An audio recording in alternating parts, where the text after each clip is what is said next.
Hi అందరికీ ఈ వీడియోలో ఈ అవుట్ఫిట్కి మ్యాచింగ్గా double layer silk thread bangles ఎలా చేయాలో చూపిస్తాను.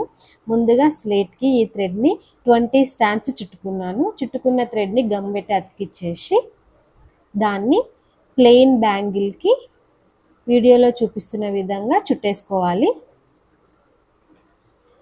అలా మొత్తం బ్యాంగిల్ మొత్తం చుట్టుకోవాలి. చివర్లో దాన్ని గ్లూ పెట్టి అతికిచ్చేసుకొని కట్ చేసుకోవాలి. అలా అన్ని బ్యాంగిల్స్ చేసుకొని వాటికి ఈ పూసలని 4 పూసలు గ్లూ పెట్టి అతికించుకోవాలి. పైన మళ్ళీ గ్లూ అప్లై చేసి బ్యాంగిల్ పెట్టాలి. బ్యాంగిల్ ప్లేస్ చేసిన తర్వాత సేమ్ అలానే ఇంకొక లేయర్ అతికించుకోవాలి.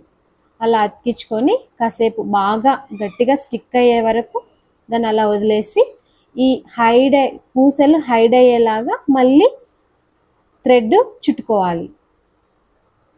అలా చుట్టుకుని గ్లూ పెట్టి అతికించేసుకోవాలి. వాటికి మీ దగ్గర ఏవి ఉంటే అవి, నేనైతే ఇవి అతికిస్తున్నాను. మీకు ఎలా నచ్చితే అలా వాటిని డెకరేట్ చేసుకోవాలి. అంతే, పూసలు, కుందన్స్, స్టోన్స్, అలా మొత్తం టోటల్ బ్యాంగిల్స్.